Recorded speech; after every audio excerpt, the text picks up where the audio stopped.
Good day, folks. Everything new under the sun. The prior video was Benjamin Netanyahu warning effectively that World War III is about to come. It's the ultimate inevitable end to what is occurring now with the anti-Semitism.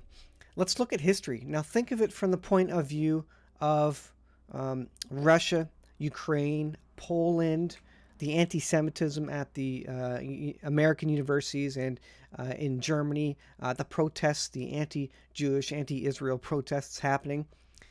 History repeats itself, and I think what you'll find here is an interesting comparison. It's almost like looking in the mirror as to what happened in the past. It's happening now, different names, maybe the countries are different, but ultimately they're going after Israel, after the Jews, and that is what is coming according to Benjamin Netanyahu. World War III effectively is what he's warning of. This is the history from the Holocaust Encyclopedia.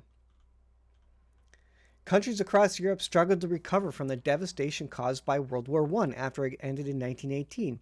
This was a time marked by massive social and political change, revolution, and the establishment of new states. Is that happening right now? Massive social political change? In the post-war environment, extreme nationalism, racism, anti-Semitism found fertile ground. Is that happening around the world? Is that happening in Western countries? The Nazi and Italian fascist political parties, along with many other similar groups across Europe, emerged from this chaos to become visible threats to the new fragile democracies, including Germany's Weimar Republic. This is the economic collapse that happened there. Following Hitler's appointment as German Chancellor on January 30th, 1933. Remember, how did Hitler come to office? He came out of great economic trouble and distress. He came promising a lot of things to the German people to fix it all. Is he not a symbol, but is he kind of like an antichrist figure that comes initially to save the public, to save them from their distress, to save their country, to save them from economic distress, to feed them? This is how Hitler came to power. It says, so 1933, the Nazis and their allies transformed Germany from a multi-party republic into one-party dictatorship. Does it sound like what countries are trying to do now in the U.S., in Canada? That they're moving that way with government control, with laws to take down political enemies. The Nazi dictatorship implemented radical racial, political, and social policies. Is that a thing happening right now? Do you see that happening right now? During the first 6 years of Hitler's rule, German Jews felt the effects of legislation that transformed them from citizens to outcasts. Is that what they're doing to the Jews, and not only to the Jews, but all on the right, all conservative folk? We are being put into that same pot, if you will. In the 1930s, the regime also targeted a variety of alleged enemies of the state within German society. Was the trucker convoy, were all those enemies of the state? It sure seemed like so, as they brought the War Measures Act in to deal with the trucker convoy, which was against tyrannical, totalitarian laws and rules, mandating forced you-know-what. And here we come to the Holocaust. And look at a country named here, Poland. Is Poland in the news right now? Is that the next state or country that Russia has suggested they would attack if NATO weapons get positioned there? On September 1st, 1939, Nazi Germany unleashed World War II by invading Poland. The war radicalized Nazi policy, leading to brutal occupations of the conquered territory. German authorities in the occupied Poland established ghettos for Jews. They also introduced harsh measures against non-Jewish Poles. In Germany and in occupied Polish territories, German physicians and SS staff used gas chambers to kill institutionalized people with disabilities. Is that medically assisted assistance in death the MAID solution that is in Canada here?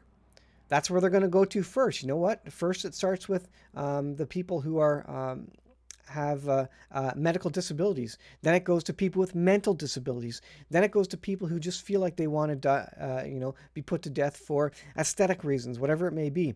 And then it goes to, oh, you know what? The government doesn't like if they think you're less than the rest of them, if they think you're a danger to the country, maybe they'll euthanize you as well in some manner in the name of public health and safety and for the greater good. German troops invaded the Soviet Union, unleashing a racial war that led to mass murder of Soviet Jews and Soviet prisoners of war. In the weeks and months followed, Nazi Germany's leader decided to carry out systematic mass murder of European Jews. And it starts with the Jews. It always starts with the Jews. History repeats itself. In 1942, Germany stood at the height of its power. Nazi Germany, that was. Germany and its allies controlled most of Europe. The SS established special killing centers with large gas chambers, expanding the final solution, the mass murder of European Jews. What does Satan want to do? He wants to kill as many people as possible. Mainly, he wants to kill Jews, and then after the Jews are all killed, because he doesn't, want any Jews alive, because he knows the Jews are the apple of God's eye. But he wants to get rid of all humans ultimately. But he's going to take out the Jews first, and then the Christians. And so on until he is able to kill everybody, because he doesn't want God's plan to continue. He wants to be God himself, and he knows there's a specific plan for the salvation of the Jewish nation, and ultimately the wrath of God is coming. He knows his time is short, so he's taking as many people as he can with him. The perpetrators counted on the cooperation of government agencies and local collaborators and the support of or acquiescence of the general population. Does that sound like what happened during the pandemic? Cooperation of government agencies, local collaborators, support or the acquiescence of the general population. Did the population go along with what happened? I know all my listeners understand what that means. Even as a war turned against Germany, the Nazi leadership continued its murderous policies. This doesn't look exactly like what happened as World War II came into effect and passed through. But these things, history repeats itself, as I mentioned already.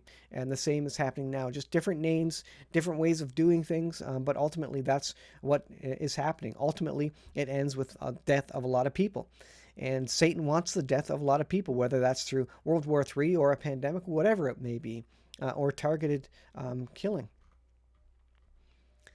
As Allied troops drove German troops towards defeat, they uncovered Nazi camps and massive evidence of Nazi crimes. Will the truth come out about the pandemic and that other thing? The truth will come out. It always comes out. But it may take years before the real truth comes out. And will the good guys, quote unquote, win over the bad guys in World War III?